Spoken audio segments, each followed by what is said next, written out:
Bonjour à tous, bonjour Jean-Claude Mailly. Bonjour. C'est aujourd'hui qu'est remis le fameux rapport Gallois. La mesure phare, ce serait 30 milliards de baisse de charges. Est-ce que vous êtes prêt à en discuter ? Alors, écoutez, si la logique essentielle ou une des logiques essentielles du rapport Gallois, c'est de dire il faut un choc de compétitivité, comme disent certains, baisser massivement le coût du travail, je pense que c'est une erreur économique et une erreur sociale. Donc on peut pas rentrer. Il n'y a pas de problème réel de coût du travail en France. En ce sens où si l'on compare par rapport à notre principal partenaire et client qui est l'Allemagne, et si l'on regarde dans l'industrie, c'est quasiment la même chose. Mais si on compare à l'Espagne, c'est très différent. Oui, mais attendez, mais on peut comparer aussi à la Chine, etc. On ne sera jamais compétitif dans ce cadre-là. Si on rentre dans une logique qui est une logique de dumping, ce qui existe, oui, en Espagne c'est moins fort, en Grèce c'est encore moins fort. Quand vous voyez que l'Europe propose à la Grèce de devenir une zone franche, si on rentre dans cette logique de dumping, on s'en sortira pas. Moi je veux bien tout ce qu'on veut, mais il y a déjà 31 milliards d'exonérations de cotisations patronales aujourd'hui en France. Toutes ne sont pas compensées. Ça veut dire que c'est le budget de l'État qui facilite l'économie. Il y a un problème à un moment donné, quoi. Alors, beaucoup d'économistes pensent le contraire, et même au gouvernement, il y en a qui pensent le contraire, puisque Arnaud Montebourg, lui, propose 20 milliards de baisse de charges. Oui, mais il est aussi dans une logique d'allègement du coût du travail, Arnaud Montebourg. C'est ça que ça signifie. S'il est dans une logique de dire il faut baisser le coût du travail via une baisse des cotisations patronales, parce que c'est ça que ça signifie, et compenser par, si j'ai bien compris, un peu des retraités, un peu des allocations familiales, certains secteurs rentables, un peu de taxes carbone, c'est un petit côté usine à gaz quand même. Vous voyez dans quelle logique on rentre ? On rentrerait dans une logique de dire pour favoriser l'investissement, il faut que ce soit la sécurité sociale qui paye. Enfin, c'est bien compliqué que l'État veuille favoriser l'investissement. Ok, il y a une banque publique pour ça qui est mise en place, et puis il y a des dispositions fiscales qui peuvent être prises. C'est pas la peine de rentrer dans des trucs hyper compliqués et dangereux. Vous pensez pas que quand même il y a un consensus, en dehors de quelques syndicats qui est en train de se dessiner, sur cette affaire de nécessité de baisser le coût du travail ? Non, je pense pas qu'il y ait un consensus. Si vous regardez, y compris du côté des économistes, les deux avis, il y a des avis qui divergent. Il y a des économistes que je qualifierais plutôt de libéraux, qui sont dans une logique de coût du travail, mais c'est les mêmes qui nous ont amenés dans le mur. Avec la crise, c'est les mêmes théories qui ont été mises en application.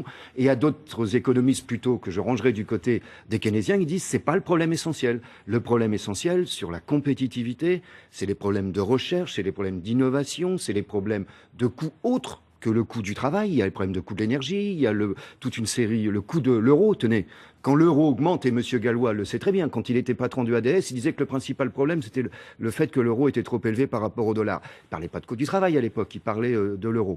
Donc il y a d'autres éléments que le coût du travail. Un euro élevé, c'est quand même un coût du travail élevé. Un euro élevé, c'est surtout plus dur pour les exportations, mais c'est pas lié au coût du travail.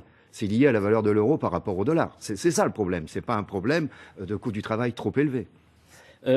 Il y a d'autres mesures qui sont préconisées dans le rapport, et notamment celles que vous citiez sur la formation, par exemple. Est-ce que celles-là, vous êtes prête à les accepter ? On va voir exactement dans ce qu'il entend par éléments sur la formation. Il peut y avoir des choses à faire, ça on est prêt à regarder, mais on va lire également le rapport, on l'a pas pour le moment. Il y a la formation, il y a l'innovation, il y a la recherche. Oui, il y a des petites idées, mais je demande à voir précisément si la grande innovation sociale, c'est de permettre aux syndicats et aux salariés de siéger dans les conseils d'administration. C'est pas nouveau, depuis 82 ça existe et ça n'a pas changé grand-chose, franchement. Qu'est-ce que vous attendez du gouvernement là-dessus ? Qu'ils disent non. Un peu. Ça lui de c'est 30 milliards.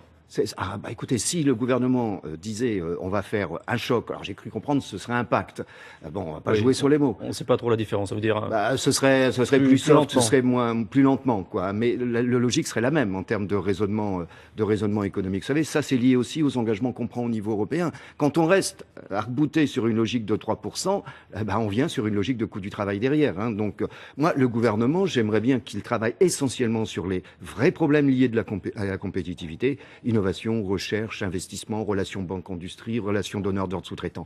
Les vrais problèmes qui sont identifiés depuis longtemps et qui ne tombent pas dans le piège du coût du travail. Est-ce que vous avez le sentiment qu'il y a un changement évident entre la politique de Nicolas Sarkozy et celle de François Hollande ? Écoutez, vous savez, des fois dans mes déplacements, je me tourne beaucoup et les salariés disent le changement c'est pour quand. Voilà, donc c'est quelque chose qui revient. Moi, je ressens une inquiétude forte aujourd'hui chez les salariés du privé comme du public d'ailleurs, en disant quand est-ce que ça va s'améliorer. Alors certes, il y a la crise. Quand est-ce qu'on va percevoir l'amélioration ? Et pour le moment, c'est pas le cas. Mais est-ce qu'aujourd'hui vous craignez une baisse significative du pouvoir d'achat? Elle est déjà là. L'INSEE reconnaît qu'il y a une baisse de pouvoir d'achat. Donc les négociations... Limitée pour l'instant. Oui, mais il y a une baisse. Alors, pas au niveau de l'Espagne, pas au niveau du Portugal ou de la Grèce, bien entendu, mais il y a une baisse enregistrée. Si jamais, par exemple, il fallait décider de baisser les cotisations patronales et d'augmenter ou la TVA ou la CSG, là, c'est un choc, mais dans l'autre sens. C'est un choc de consommation. Donc, ça plombera à la fois l'activité économique, ça plombera l'emploi, ça plombera les recettes fiscales, ça plombera tout, quoi. Si c'est le cas, il y aura un bras de fer social? Écoutez, en fonction, moi je le dis clairement, en fonction des décisions qui pourraient être prises, s'il faut mobiliser, on n'hésitera pas. Maintenant, on va Sous quelle forme? On va regarder, attendez, moi je sais pas encore ça. Ça dépend de ce qui va être décidé, ce qui va être annoncé, sous quel calendrier et quel contenu exactement. Pour le moment, on ne sait pas ce que le gouvernement va retenir ou pas de ce fameux rapport Gallois. Mais le problème, c'est que les syndicats sont divisés. Il y en a certains, comme François Chérec, qui sont d'accord avec l'idée que le coût du travail est trop élevé. Oui, c'est sa position, c'est pas la nôtre. Vous savez, il y a 3 syndicats qui ont signé un document avec le MEDEF il y a 2 ans, je crois, en reconnaissant qu'il y a un problème de coût du travail. Nous, si nous ne l'avons pas signé déjà à l'époque, c'est parce que nous considérons qu'il n'y avait pas de problème de coût du travail tel qu'il était posé. C'est pareil, ça, je disais tout à l'heure, au plan économique, il y a les libéraux et les keynésiens, il y a les sociaux-libéraux au plan social et les autres. Et il y a un autre sujet important, c'est celui du marché du travail. Les syndicats veulent plus de sécurité pour les salariés, le patronat veut plus de souplesse, plus de flexibilité, comme on dit. On a l'impression que ça avance pas. Pour le moment, je pense que le patronat est dans l'attente également de ce que va annoncer le gouvernement en matière de compétitivité. Et que, pour le moment, chacun dépose ses revendications sur le dossier. Mais là aussi, je l'ai dit depuis le début de la négociation, parce qu'on ne cache pas les choses, je l'ai dit, y compris à nos interlocuteurs patronaux, il y a des choses qu'on ne peut pas accepter. Par exemple Par exemple, quand il y a un accord dans une entreprise, un accord, par exemple, qui arrive quand la situation est difficile, c'est pas de gaieté de cœur, où on fait de la modération salariale et en contrepartie d'un maintien de l'emploi, ça existe, c'est pas nouveau. Si 10 salariés refusent, l'employeur est tenu de faire un plan social. Si les patrons veulent faire sauter cette obligation, ça, il n'en est pas question. Il y a toute une série de verrous qu'on n'acceptera pas de faire sauter. Voilà, c'est ce que nous avons dit. Donc, c'est une négociation particulièrement difficile. Mais est-ce que pour embaucher, un patron ne doit pas pouvoir aussi licencier? Alors ça, moi, on nous dit toujours ça. Si vous voulez qu'un jour on embauche, laissez-nous licencier d'abord. D'abord, on licencie et peut-être qu'on embauchera demain. Ça, moi, je suis très prudent. Vous savez, c'est comme en économie. Les profits d'aujourd'hui feront les emplois de demain. En attendant, on a les profits, on n'a pas les emplois. Sur un tout autre sujet, Martine Aubry est convoquée demain pour un problème sur l'amiante. Elle a une responsabilité dans la question de l'amiante. Qu'est-ce que vous en pensez? Écoutez, moi, je ne peux pas, à la connaissance, je ne peux pas croire un seul instant, compte tenu de ce qu'elle est, de ce qu'elle fait, qu'elle ait pu, d'une manière ou d'une autre, ne pas faire ce qu'il fallait faire au moment opportun. Donc, je ne pense pas qu'elle ait de responsabilité dans ce dossier. Merci.